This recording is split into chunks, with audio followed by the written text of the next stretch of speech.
जय हिंद। आप सभी का स्वागत है आपके अपने चैनल लक्ष्य तक पर। रीट 2025 की निशुल्क तैयारी हम आपको करा रहे थे।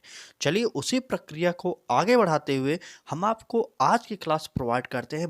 घड़ी में बज गए हैं सुबह के 10 और आपके समक्ष हम हो गए हैं प्रस्तुत। चलिए परीक्षा पैटर्न पर बाल विकास के वो प्रश्न हम आपको प्रोवाइड करने जा रहे हैं जो आपके पेपर में बार बार पूछे जाने की संभावना है, और कुछ प्रश्न तो ऐसे हैं जो बार बार पूछे भी गए होंगे। तो चलिए क्लास को स्टार्ट करते हैं। इससे पहले एक ही निवेदन करेंगे, आप रोजाना सुबह 10 बजे जुड़िए और रीट में इस बार बेहतर स्कोर करिए और सभी प्रश्नों को देख लीजिए। सबसे पहले आप इस प्रकार के प्रश्न होंगे: समायोजन शिक्षा का मुख्य कार्य क्या है? शिक्षा मनोविज्ञान का संबंध किससे नहीं है? निम्नलिखित में से कौन सा विकास का सिद्धांत नहीं है? इस प्रकार के कई प्रश्न होंगे हम आपको जो इस क्लास में कराने वाले हैं। तो चलिए एक बार लाइक कर दीजिए क्लास को, और शेयर अपने मित्रों तक ना किया हो तो एक बार शेयर भी करिएगा। चलिए पहले प्रश्न पर चलते हैं और पहले प्रश्न को देख लेते हैं क्या होगा आज का हमारा पहला प्रश्न। ठीक है, चलिए आज का हमारा पहला प्रश्न जो होगा, देखिए प्रश्न है: विशिष्ट बालकों की शिक्षा हेतु शिक्षक को ध्यान देना चाहिए। किस पर ध्यान देना चाहिए? ए ऑप्शन है हमारा अपने पहनावे पर, बी ऑप्शन है अनुशासन पर, सी ऑप्शन है व्यक्तिगत आवश्यकताओं एवं समस्याओं पर, और डी ऑप्शन है हमारा पाठ्यक्रम। क्या ये प्रश्न आपके पेपर में आ सकते हैं कि नहीं? आप खुद सोचिए, कमेंट करके बता दीजिए। चलिए इस प्रश्न की बात करें तो किस पर ध्यान देना चाहिए। अगर आप एक शिक्षक हैं, अपने क्लास में पढ़ा रहे हैं, तो आप सबसे पहले किस पर ध्यान देंगे, यही आपसे पूछा जा रहा है। क्या अपने पहनावे पर ध्यान देंगे? जी नहीं, हम अपने पहनावे पर इतना ध्यान नहीं देंगे, क्योंकि और ज़्यादा हमें इधर उधर के कपड़े भी पहनकर अपने विद्यालय में नहीं जाना होगा, क्योंकि आपको पता होगा। ठीक, चलें और बात करते हैं अनुशासन पर। अनुशासन पर क्या, अनुशासन पर बहुत ध्यान देना चाहिए। छोटे बच्चे हैं, आप गलती करेंगे तो आप मतलब छोटे बच्चे जब गलती करेंगे तो आप उसको सुधारने की कोशिश करेंगे, उसको समझाने की कोशिश करेंगे। ये नहीं कि हम अनुशासन, कड़े अनुशासन को पालन करवाएंगे छोटे बालकों से। तो इसलिए हमारा यह भी ऑप्शन गलत हो जाएगा। अब यहाँ पर सी ऑप्शन में क्या कहा जा रहा था, चलिए यहाँ पर ए और बी कट जाएगा और सी ऑप्शन में कहा जा रहा था व्यक्तिगत आवश्यकताओं एवं समस्याओं पर। बिल्कुल यह हमारा ऑप्शन सही होना चाहिए। बात करते हैं डी ऑप्शन की, पाठ्यक्रम पर। पाठ्यक्रम उतना आवश्यकता नहीं होगा, लेकिन सबसे बेस्ट हमारा आंसर जो होगा वह होगा सी ऑप्शन की व्यक्तिगत आवश्यकताओं एवं समस्याओं पर। यही हमारा लक्ष्य होना चाहिए। एक शिक्षक के तौर पर जब आप अपनी कक्षा में बैठे हों, विशिष्ट बालकों के बारे में इतना तो ध्यान देंगे कि व्यक्तिगत आवश्यकताओं और समस्याओं पर ध्यान देना पड़ेगा कि प्रत्येक बालक की क्या आवश्यकता है या क्या उसकी समस्या है। इन सभी को आपको जानना चाहिए। ठीक है, चलिए आगे बढ़ते हैं और अगले प्रश्न पर चलते हैं। अगला प्रश्न होने वाला है हमारा, देखिए प्रश्न में कहा जा रहा है समायोजन शिक्षा का मुख्य कार्य है। क्या कार्य है? ए ऑप्शन है हमारा विद्यालय न आने वाले बच्चों को विद्यालय में लाना, बी ऑप्शन है विशेष आवश्यकता वाले बच्चों को मुख्य धारा में लाना, सी ऑप्शन है हमारा विशेष व सामान्य बच्चों को साथ पढ़ने की सुविधा देना, और डी ऑप्शन है उपरोक्त सभी। चलिए बता दीजिए समायोजन शिक्षा का मुख्य कार्य क्या होता है। चलिए समायोजन की बात करते हैं तो हमारा समायोजन की जो बात करेगा ऑप्शन देखिए, ए ऑप्शन में कहा गया था विद्यालय ना आने वाले बच्चों को विद्यालय में लाना। बिल्कुल यह हमारा ए ऑप्शन सही हो जाएगा। अब बात करते हैं बी ऑप्शन में विशेष आवश्यकता वाले बच्चों को मुख्य धारा में लाना, ये भी सही हो जाएगा। तो मतलब ये भी सही हो गया, तो हमारा उपरोक्त सभी ऑटोमेटिक सही हो जाएगा। ठीक है, विशेष व सामान्य बच्चों को साथ पढ़ने की सुविधा देना, बिल्कुल यह सही होता है। आपको पता होगा समायोजन समावेशी शिक्षा क्या कहता है कि चाहे जिस स्तर का बालक हो, एक साथ पढ़ने की उसको अनुमति देना चाहिए, आपको देना पड़ेगा। ठीक है, तो डी ऑप्शन इस प्रश्न का भी सही हो गया। अगर आप बहुत बड़ी क्लासेस देखना चाहते हैं तो ये क्लास आपके लिए नहीं है। हम आपको क्लासेस जो प्रोवाइड कर रहे हैं 20 से 25 मिनट की क्लासेस प्रोवाइड करते हैं और 35 से 40 प्रश्न भी कराते हैं रेगुलर। ठीक है, अगर 20 मिनट की क्लासेस हो रहे हैं तो 30 प्रश्न कराएंगे, और 25 मिनट के होंगे तो 40 प्रश्न कराते हैं। तो जुड़िए हमारे साथ, आप खुद देखिए आपको जितना अदर चैनल पर आपको जितने प्रश्न 1 से 1.5 घंटे में प्रोवाइड कराए जाते हैं, उतने प्रश्न हम आपको 20 से 25 मिनट में डेली प्रोवाइड करा देते हैं। चलिए बाकी आपकी इच्छा है, अगर क्लास अच्छी लग रही है तो लाइक करिए।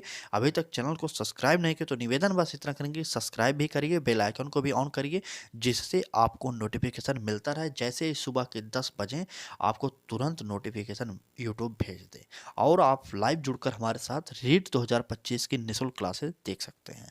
ठीक है, चलिए आगे बढ़ते हैं। आज की इस क्लास का अगला क्वेश्चन देखते हैं क्या होगा हमारा। शिक्षा मनोविज्ञान का संबंध किससे नहीं है?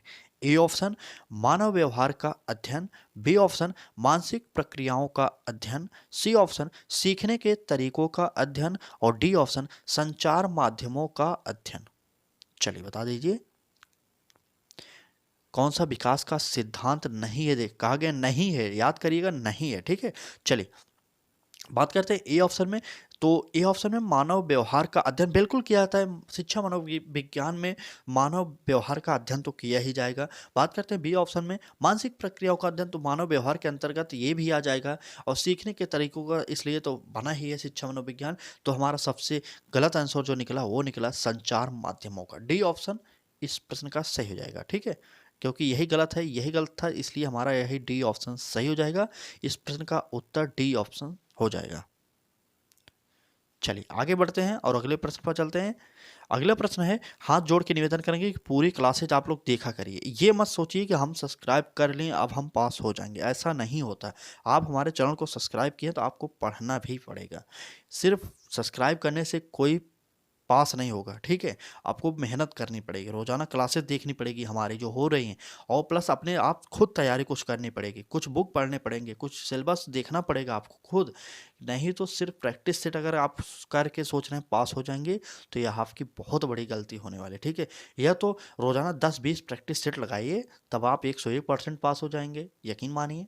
लेकिन अगर आपको उतनी क्षमता नहीं है कि 10-20 प्रैक्टिस सेट रोजाना लगाने की, तो मत लगाइए। बहुत जरूरी नहीं उतनी प्रैक्टिस सेट, लेकिन पढ़ाई करिए आप लोग, ठीक है। सिलेबस को कवर करिए अपने आप से खुद। लेकिन प्रैक्टिस सेट अगर आपको चाहिए तो आप हमारे साथ जुड़ आइए और हम आपको नए नए प्रश्न, फैक्ट वाले प्रश्न प्रोवाइड करते रहेंगे, ठीक है।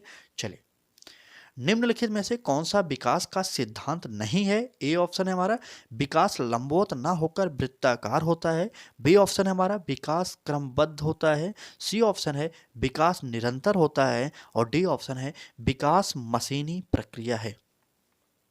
चलिए आगे बढ़ते हैं, देखते हैं इस प्रश्न का उत्तर क्या देते हैं आप लोग, दीजिए जल्दी से। चलिए विकास का सिद्धांत कौन सा नहीं है, यही आपसे पूछा जा रहा है। यहाँ पर भी नहीं हो पूछा गया है, देख लीजिए यहाँ पर नहीं है पूछा गया है। ए ऑप्शन की बात कर रहा था तो विकास लंबवत ना होकर वृत्ताकार होता है, बिल्कुल यह विकास का सिद्धांत है, आपको पता होना चाहिए। और विकास क्रमबद्ध होता है ये भी जानते हैं, विकास निरंतर होता है ये भी जानते हैं। तो मतलब तीनों ऑप्शन सही है, तो चौथा हमारा गलत था, इसलिए हमारा विकास मशीनी प्रक्रिया है, ये गलत है, इसलिए हमें ये सही कर देना पड़ेगा, ठीक है। चलिए इस प्रश्न का डी ऑप्शन सही हो जाएगा, ठीक है। डी ऑप्शन सही हो जाएगा। अगले प्रश्न को देखते हैं। अगला प्रश्न है हमारा, देखिए कहा जा रहा है मनोवैज्ञानिकों के अनुसार बाल विकास के नहीं होगा कि कौन सी अवस्था सबसे जटिल व कठिन है, ठीक है। सबसे जटिल और सबसे कठिन अवस्था कौन सी है? ए ऑप्शन शैशवावस्था, बी ऑप्शन किशोरावस्था, सी ऑप्शन बाल्यावस्था और डी ऑप्शन प्रौढ़ावस्था। शैशवावस्था की उम्र सामान्यतः पूछी जाती है तो जन्म से कितने वर्ष तक, कितने वर्ष तक, 5 वर्ष तक, ठीक। चलिए 6 से 12 वर्ष तक की माफी चाहते हैं, यहाँ पर किशोरावस्था है तो किशोरावस्था 12 से 18 वर्ष तक, ठीक है। 12 से 18 वर्ष तक होती है। बाल्यावस्था कितना होती है? 6 से 12 वर्ष तक, ठीक। और शैशवावस्था मैंने बता दी, जन्म से 5 वर्ष तक कह सकते हैं आप। चलिए जन्म से 5 वर्ष तक, तो इस प्रश्न का उत्तर देखते हैं कौन सा होने वाला है। चलिए जन्म से 5 वर्ष, 0 से 5 वर्ष कर लीजिए, ठीक है। चलिए मनोविज्ञान के अनुसार बाल विकास के कौन सी अवस्था सबसे जटिल व कठिन है? तो आपको पता होगा किशोरावस्था, बी ऑप्शन हमारा सही हो जाएगा। स्टैनले हॉल महोदय इसके जनक कहे जाते हैं, आपको पता होगा। तो स्टैनले हॉल, बी ऑप्शन सही हो जाएगा। इस प्रश्न का बी ऑप्शन सही हो जाएगा। चलिए इस प्रश्न का बी ऑप्शन हमारा सही हो जाएगा, किशोरावस्था, जिसकी उम्र होती है कितना? 12 से 18 वर्ष, 12 से 18 वर्ष। आगे बढ़ते हैं, अगले प्रश्न को देखते हैं। कहा जा रहा है बुद्धि को प्रभावित करने वाले कारक हैं, कौन कौन से हैं? पर्यावरण है, स्वास्थ्य है, आहार है, उपरोक्त सभी है। तो आपको पता होगा कि उपरोक्त सभी हो जाएंगे। इस प्रश्न में उत्तर डी ऑप्शन हो जाए, क्योंकि बुद्धि प्रभावित होती है किससे? पर्यावरण में और स्वास्थ्य से और आहार से। क्या आप खाते हैं इससे भी बुद्धि प्रभावित होती है। आप ना जानते हो तो जान जाइए, ठीक है। आपके खान पान पर बहुत असर पड़ता है बुद्धि का, ठीक। निवेदन बस इतना करेंगे, आप लोग क्लास पूरा देखिए। अगर आप पहली बार विजिट किए हैं तो आप हमारे पिछले क्लासेस को भी देखिए, तब आप हमारे साथ जुड़िए। ऐसा नहीं कि सिर्फ एक क्लास देखकर जुड़ जाइए। अगर पिछली क्लासेस नहीं देखना चाहते तो आप चैनल को सब्सक्राइब करिए। कल फिर इसी टाइम सुबह 10 बजे में आपकी क्लास, हमारी क्लासेज आपके लिए प्रस्तुत मिल जाएंगी। आप उसको देखिए, तब आप हमारे साथ डेली पढ़ाई करिए, ठीक है, जब क्लास अच्छी लग रही हो तब।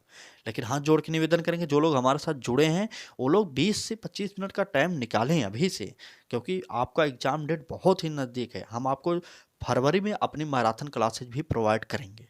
जनवरी में अभी आप ऐसी क्लासेज पढ़ते रहिए, लेकिन फरवरी में हम आपको रेगुलर मैराथन क्लासेज ही प्रोवाइड करेंगे, जो 2 से ढाई घंटे की मैराथन क्लासेज होंगी, ठीक है। चलिए आगे बढ़ते हैं। प्रश्न में बात कर रहा है कि भाषा शिक्षण की प्रथम कक्षा किसे माना जाता है। भाषा शिक्षण की बात किया, ए ऑप्शन पूर्व प्राथमिक कक्षा से, बी ऑप्शन प्ले वे विद्यालय को, और सी ऑप्शन घर को, डी ऑप्शन उपरोक्त सभी। प्ले वे विद्यालय आप जानते हैं, खेल का विद्यालय, जिसे आप खेल का विद्यालय कहते हैं वो। चलिए बताइए कि भाषा शिक्षण की प्रथम कक्षा किसे माना जाता है, एक बार कमेंट कर दीजिए। तो चलिए, भाषा शिक्षण की प्रथम कक्षा किसे कहा जा रहा है? बिल्कुल सही आप लोग कह रहे हैं, पूर्व प्राथमिक कक्षा से। ए ऑप्शन हमारा सही हो जाएगा, पूर्व प्राथमिक कक्षा से। नेक्स्ट प्रश्न पर चलते हैं। नेक्स्ट प्रश्न होगा हमारा, क्या होगा?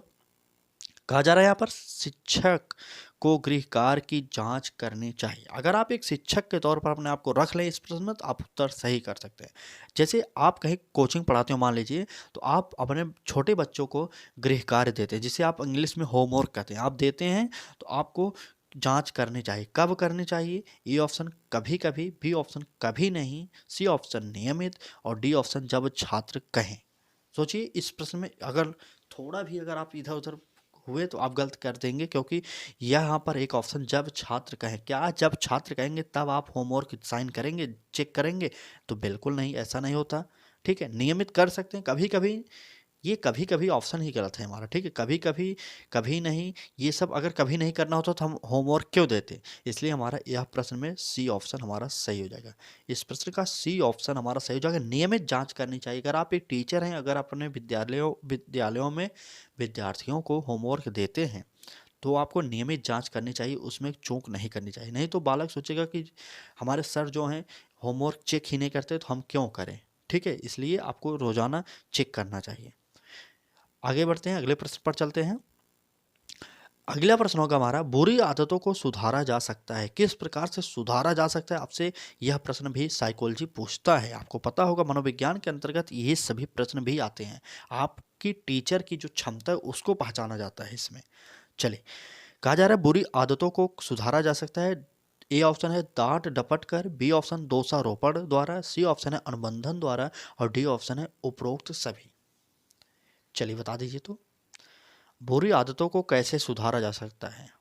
ये शिक्षक की आप नहीं पहचान रहे, आपकी जो टीचर योग्यता है उसको एग्जामिनर पहचानने की कोशिश करेगा इस प्रश्न के द्वारा, ठीक है। तो इस प्रश्न में हम कह सकते हैं कि हमारा अनुबंधन द्वारा जो है बुरी आदतों को सुधार सकते हैं हम। तो हमारा सी ऑप्शन इसमें सही होने वाला है, ठीक है। सी ऑप्शन सही होने वाला है। हम यहाँ पर प्रश्न और उत्तर की सिर्फ बात कर रहे हैं, क्योंकि हमारा सिद्धांत है कि आपको 20 मिनट के अंदर 30 से 35 प्रश्न प्रोवाइड कर दिए जाएं। एक प्रैक्टिस सेट रोजाना आप हमारे साथ हल कर सकते हैं 20 से 25 मिनट में। आप ही सोचिए, इस प्रकार की क्लास आपको कहीं मिलती होगी यूट्यूब पर, आपके पास समय है, बहुत ज़्यादा व्याख्या के चक्कर में रहेंगे तो आप कहीं के नहीं होंगे, ठीक है। जो आप अंतिम समय बाजार से प्रैक्टिस सेट खरीद कर लगाते हैं, वो आपको हम अभी प्रोवाइड कर दे रहे हैं। तो 20 मिनट में हम आपको एक प्रैक्टिस सेट रोजाना 30 से 35 प्रश्न करा रहे हैं। आप इतने तो खुद समय देकर पढ़ेंगे तब भी नहीं कर सकते। आपको पैसा खर्च करना पड़ेगा प्रैक्टिस सेट के लिए, हम आपको निःशुल्क भी प्रोवाइड कर रहे हैं।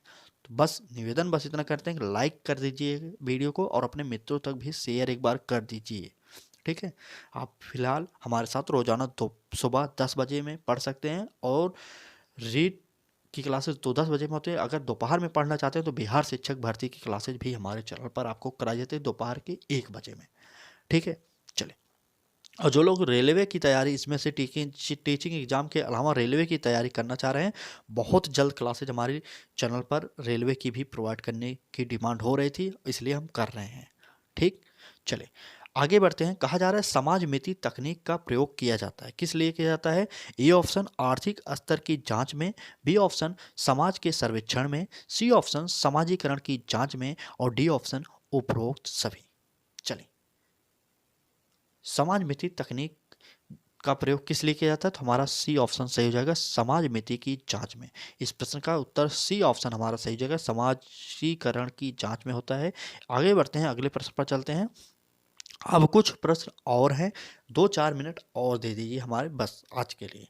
चले आगे बढ़ते हैं। कहा जा रहा है निम्न में से कौन सी सृजनात्मकता की विशेषता नहीं है? ये प्रश्न जो होते हैं नहीं है वाले ध्यान से पढ़िएगा आप लोग, नहीं तो कुछ लोग होते हैं सृजनात्मकता की विशेषता इतने पढ़े कि बस आप तुरंत उत्तर कर देंगे, ठीक है, तुरंत मौलिकता कर देंगे, ठीक। तो ये ऐसा मत करिएगा, पूरे प्रश्न को आराम से पढ़िएगा। यहाँ पर निगेटिव उत्तर को आपको चुनना पड़ेगा।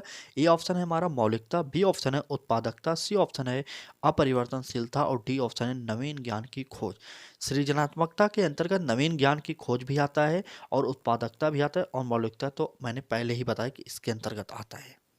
तो अब जो बच गया हमारा वही उत्तर निगेटिव हो जाएगा। बचा था हमारा अपरिवर्तनशीलता, सी ऑप्शन हमारा इस प्रश्न का सही हो जाएगा, ठीक है। यही निगेटिव था, इसलिए हमें यह सही करना पड़ेगा क्योंकि हमारा निगेटिव यहाँ पर पूछा गया था, ठीक है। चलिए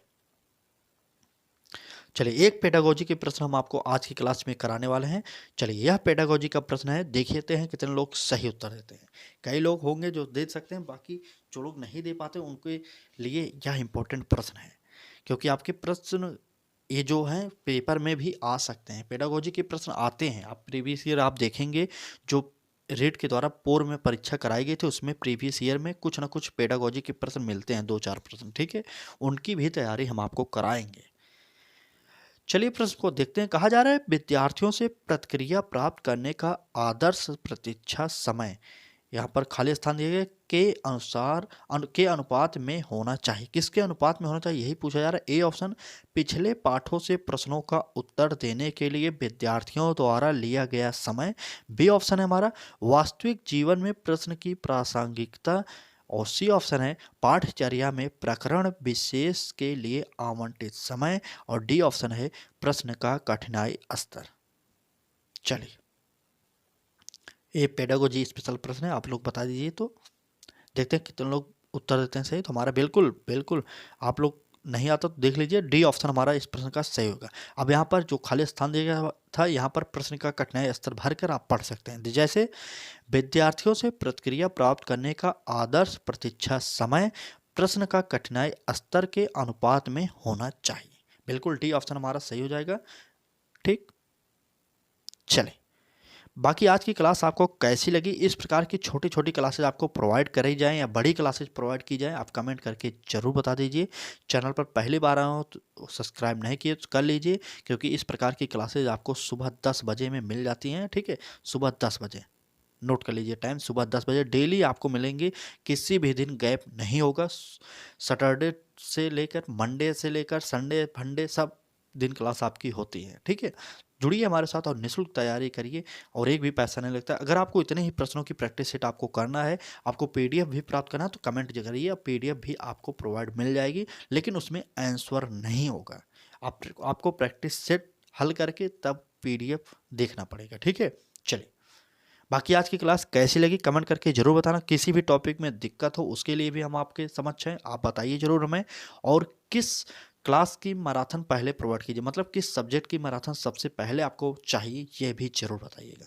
जितने लोग इस क्लास को अंतिम तक देखें वो लोग जरूर कमेंट करके बताइए कि मैराथन आपको कब से प्रोवाइड किया जाए, किस तारीख से आपको मैराथन प्रोवाइड की जाए, ठीक है। चलिए, बाकी आज की क्लास में बस इतने ही प्रश्न थे। कल फिर मिलेंगे सुबह 10 बजे में, तब तक के लिए धन्यवाद।